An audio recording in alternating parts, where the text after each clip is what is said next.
America's drug overdose and heroin epidemic. What's causing the crisis? Can it be stopped? Hello, I'm Anand Naidu, and this is The Heat.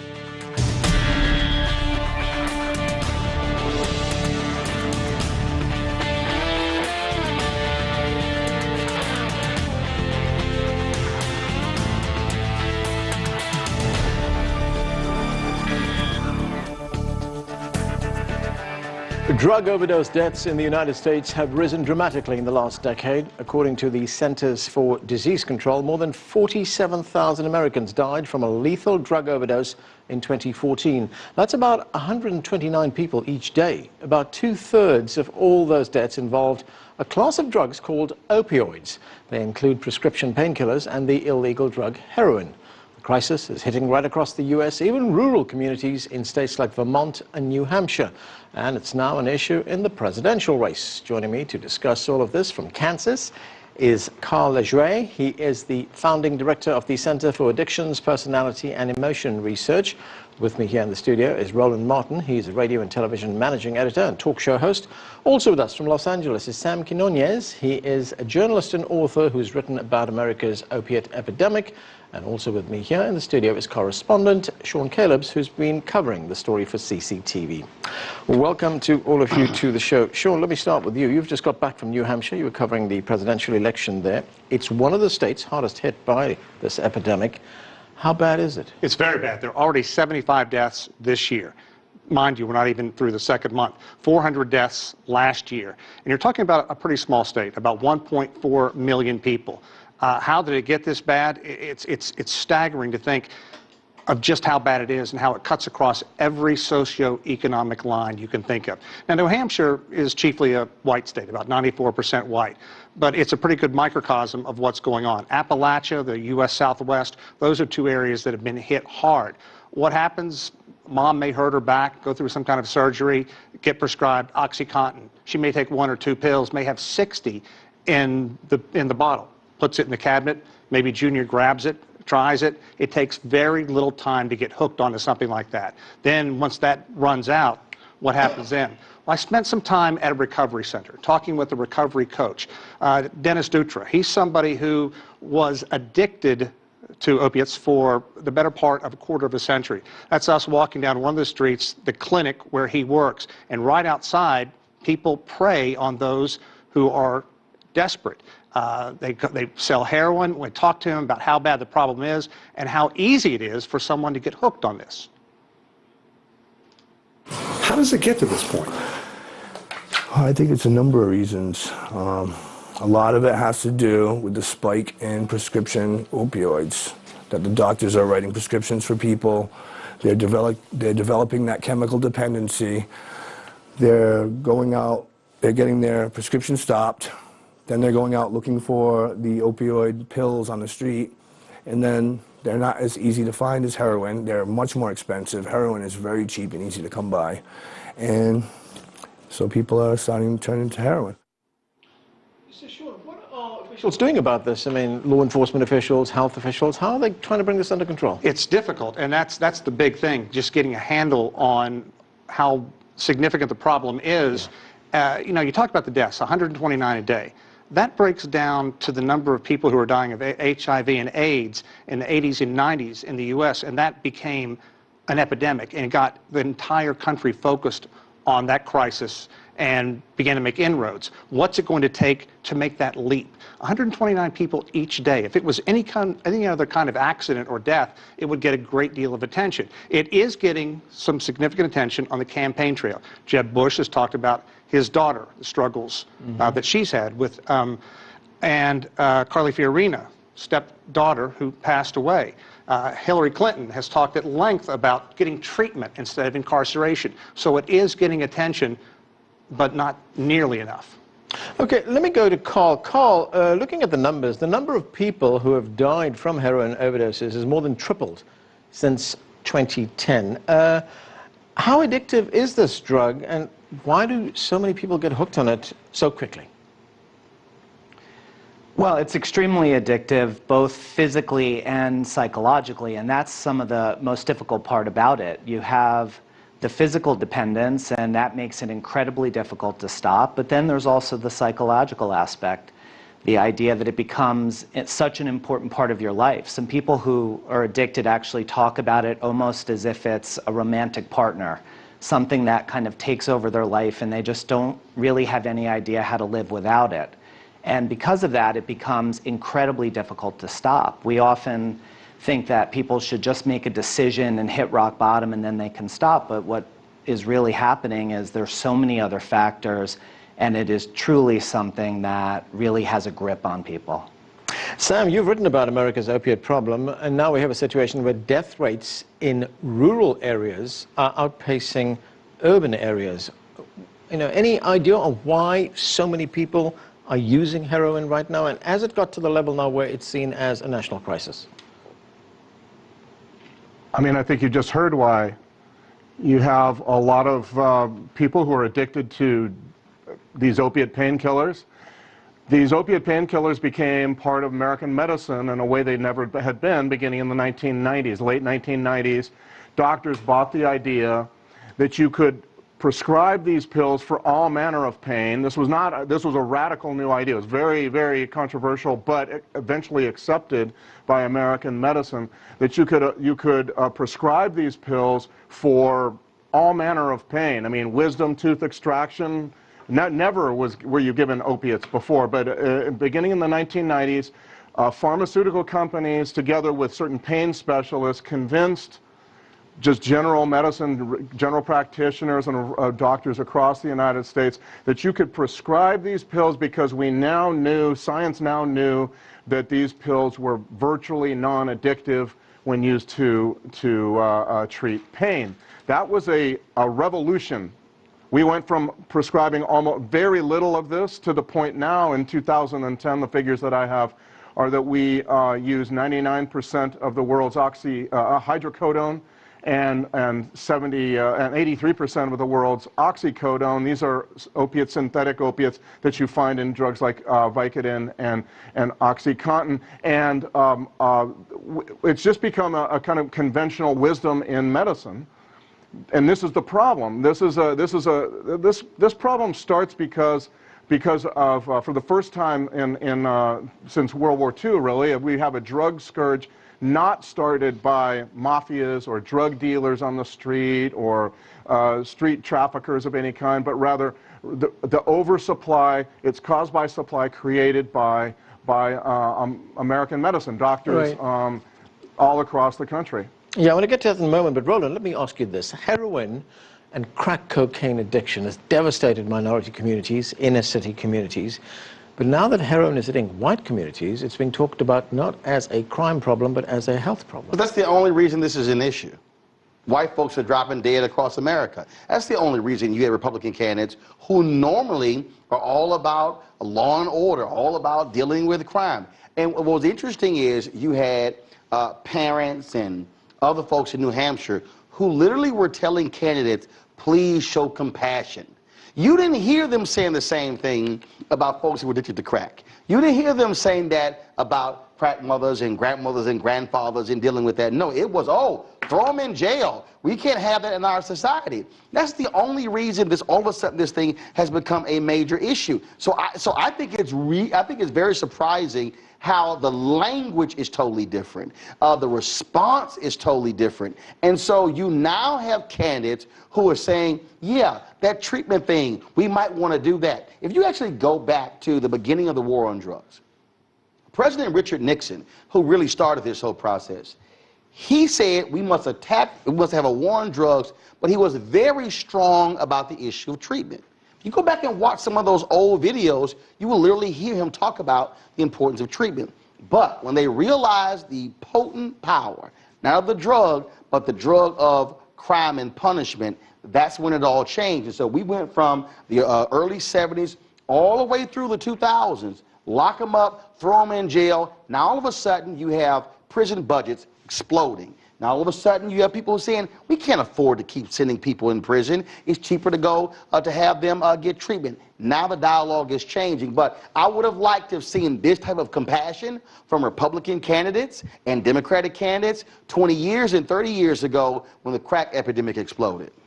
Carl, I want to get back to something that Sam was talking about just a moment ago, and that is, you know, we know that a lot of these drugs can be obtained illegally, but as Sam pointed out, doctors also prescribe these painkillers and other drugs that are addictive.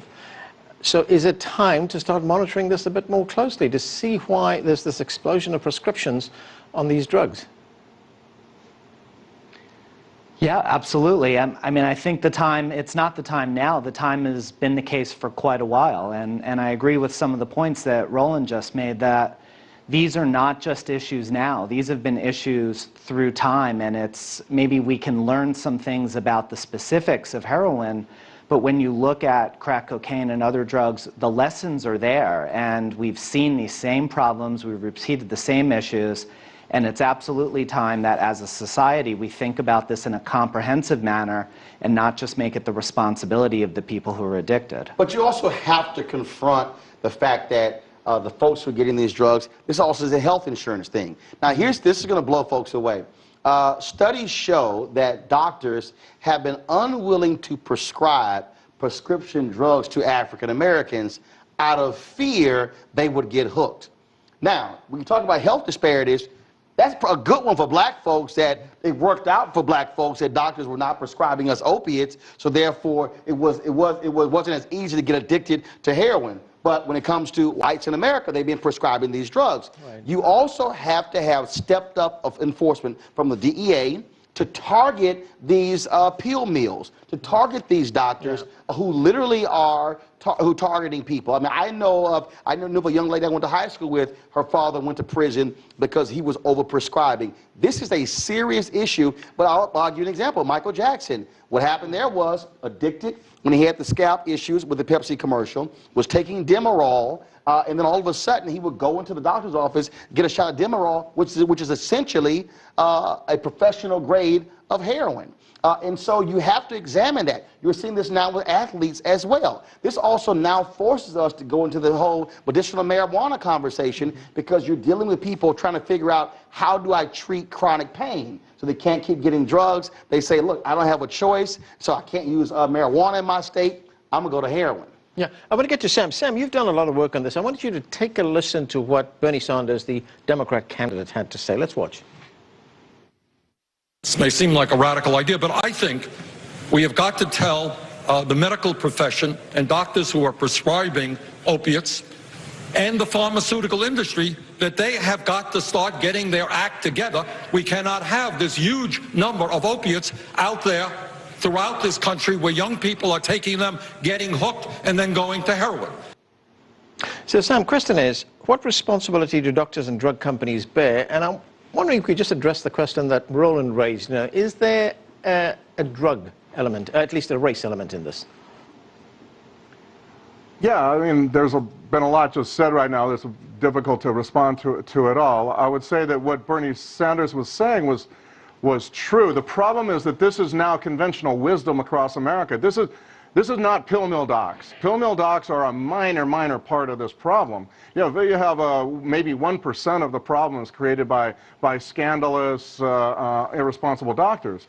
The real problem is that every doctor in America believes this is the way you should treat pain. Mm-hmm. Every wisdom tooth, you get 60 Vicodin. I had my appendix out, every appendix operation, you get 60 Vicodin. You get way too much. And if it were only a few bad apples, it would be very easy to deal with. That would be that we would not be having this conversation.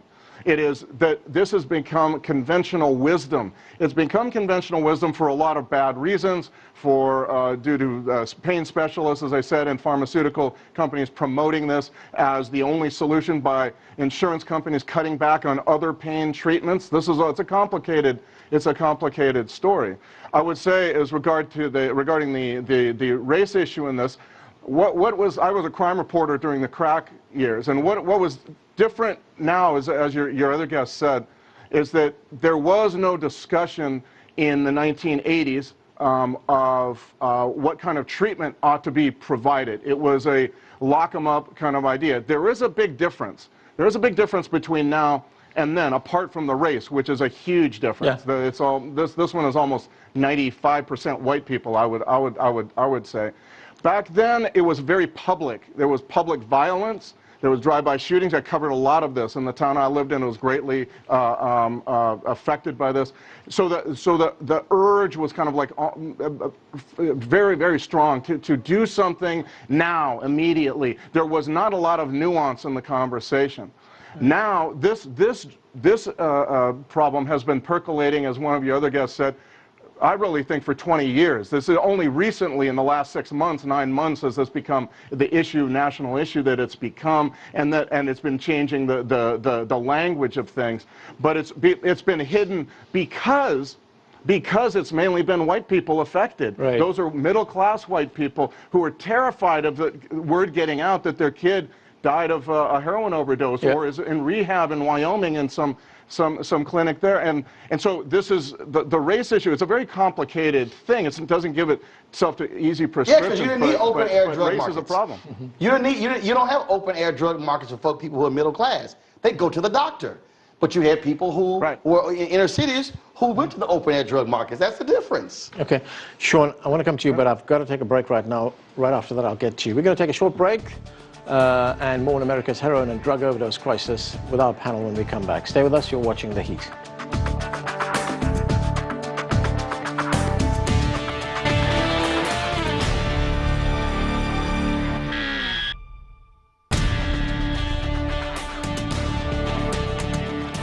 Well, welcome back to The Heat. We're talking about the heroin epidemic and drug overdose problem that is killing thousands of Americans across the country. Let's get back to our panel. Sean, we've been hearing about how serious this problem is and it's growing all the time. When you hear about solutions, has the government or states ever thought about a thing like, like the tobacco industry, the way they took on big tobacco? Exactly. We're Roland talk about what gets their attention. Well, you know what? Hitting them in the pocketbook gets their attention.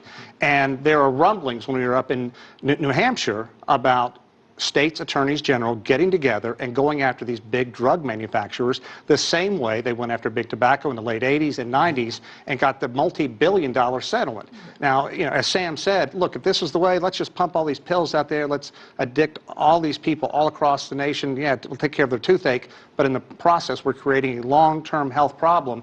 This may be one way that they go after it. That's something to watch in the near future. And secondly, just the overdose problem. When you overdose with heroin, it shuts down your breathing mechanism. You just die. And there is a drug called Narcan and naloxone, and cops carry it with them. They run across that many overdoses. So if they come across somebody, they believe it's a heroin overdose, they jam it into a large muscle, the arm, the leg, the buttocks, some area like that, and within 30 to 60 seconds, they're back. It's amazing how well it works, but it's tragic that that is considered part of police mechanisms that they carry around with them these days. Your solutions, you have to shift resources away from law enforcement to dealing with substance abuse. You have to, okay? And here's what's interesting, and again, it's amazing. One of the reasons why all of a sudden you're having a real discussion about treatment is because Republicans who are fiscal conservatives, who are governors of states like in Kansas and others, have woken up and gone, oh my God, we're spending billions of dollars building prisons. We've been trying to tell you that for the last 20, 30 years. And now they're realizing that it doesn't make sense to throw people in prison who are nonviolent offenders and say, what's the cost? And so now what you're saying, and look, I don't care what your motive is. If it's morally right, if it's about money, fine, but you have to stop fighting this fake, ridiculous war on drugs and say, I must deal with treatment, not somehow thinking you're going to stop the flow of drugs coming to the country. And some politicians, of course, say that the problem is, the cause of the problem is elsewhere. Let's take a listen to Donald Trump, one of the Republican candidates. Watch this. The drugs, the heroin, it's pouring in, and it's so cheap because there's so much of it. And the kids are getting stuck, and other people are getting stuck. We're going to end it. We're going to end it. We're going to end it at the southern border. It's going to be over. So what he's saying, damn lie. That's a damn... Look, I can... If you want to, go back to Nixon, Ford, Carter, Reagan, Bush, Clinton, Bush. We can go down the line. Every president said the exact same thing. The police chiefs, the head of the DA. You're not going to do that. The problem is not the flow of drugs. The problem is dealing with people to say, Why are you taking drugs? What is the urge? You have to deal with that. And that's why America has had it backwards. If you literally totaled the amount of money the federal government and the states and local government have spent on trying to stop the flow of drugs, it will blow your mind and you will say, has any of it worked? No. Sam, is there a recognition, when politicians or other authorities talk about countering this problem, is there a recognition on a new approach to dealing with drug addiction? In the past, in the last 2 decades, it's been just lock them up. But is there now a feeling that, well, that hasn't worked? I would say that's certainly, I think where it's most interesting to watch is in the red part of America. You find it in areas, in part because that's, in many red areas is where you're now finding this most intensely affecting people, the opiate addiction and heroin. But you find also those were always the folks making most strenuously the argument that there was no place for anybody connected with the drug trade except prison or jail. And now that's definitely changing, particularly in areas where it has really badly hit a lot of people. And I believe, of course, and said this in my book, that this has to do with the fact that it's mainly people whose children, maybe in other epidemics, were not affected, and supported a tough on crime stance. Now their kids or their nephews or the kid down the street or the quarterback on their football team are getting addicted, and it's that constituency. This is percolating. This is growing up from the roots, if you ask me. Now they care. Right. And let me go to poor whites. We go to poor whites. Okay, Roland, I'm going to come to you. Carl, go ahead. I'll come to you in a moment, Roland. Well, and this change needs to come with resources. Treatment is much better than it has been, where we've made many great advances, but we need the NIH budgets to continue to support cutting-edge neuroscience and treatment work in the community. We can't just say, okay, now we'll give people treatment. We have to put our money where our mouth is, and to the extent that we can take these resources, start funding research the way we had seen the doubling of NIH budgets, and really be able to make sure that the treatments we're providing are the best possible ones we can have. This goes beyond, again, race is also class, okay? We have seen in the last 10 years an explosion of poor whites who have been thrown in jail for meth use. All of a sudden now with heroin, you're now dealing with, yes, middle-class suburban white kids. You're dealing with white parents who are falling out dead, losing everything because of heroin. And so you have to still deal with how we treat it. This conversation is only being had because you're dealing with middle and upper class whites. But then you have to say, wait a minute, what's happening in Tennessee, in Appalachia, in Georgia, in South Carolina with poor whites addicted to meth? And so again, they can't afford heroin. Not true. They can't afford opiates. I'll come to you in a moment, Sam. No, of course they can. No, that's not true. That's not true at all. This whole problem started in Appalachia. This whole problem started in those areas. It's a long conversation about why that happened. What I'm saying is, if you go through Appalachia, you'll find Eastern Kentucky, West Virginia, parts of Southern Ohio. They can very easily afford this. They got addicted there first. That's the core of the reactor. But here's That's the ground zero. Here's the point. In those places where they're using meth, they're being thrown in jail. Now all of a sudden the discussion is about, well, let's deal with treatment and compassion. What I'm saying is we have to examine how we are treating this in America. If you are a poor white person, if you are black or Hispanic, it has been a lock them up, deal with them in prison. Yeah, if you're middle class and upper class, and now it's heroin, all let's have compassion and treatment. And what I'm saying is there must be a comprehensive approach in America where you must say, enough with the lock 'em up strategy. You deal with massive treatment across the board, and then you begin to shift resources away from law enforcement to treatment. I really agree with that. However, you also have to understand this treating opiate addiction is one of the most difficult things to possibly do in all of addiction counseling.